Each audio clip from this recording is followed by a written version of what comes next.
Whitey Bulger sat with his back to family members of his victims as they addressed him in court, calling him a rat, a punk, even Satan. Steve Davis, who came to court to honor his dead sister Debbie, said he wanted to strangle Bulger. He challenged the 84-year-old former leader of South Boston's notorious Winter Hill Gang to turn around and look at him. He took off his glasses and was going to glance over when something told him not to.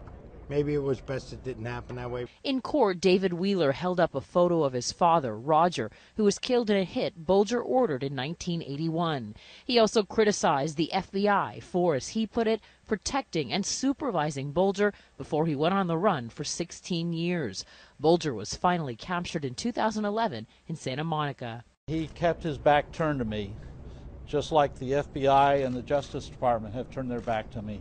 The 2-hour hearing ended when the judge asked Bulger if he wanted to speak. He simply said no.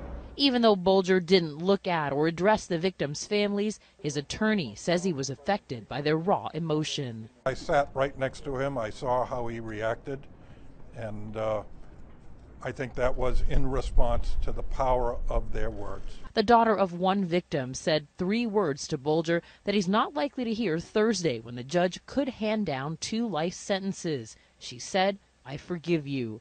Vanita Nair, CBS News, Boston.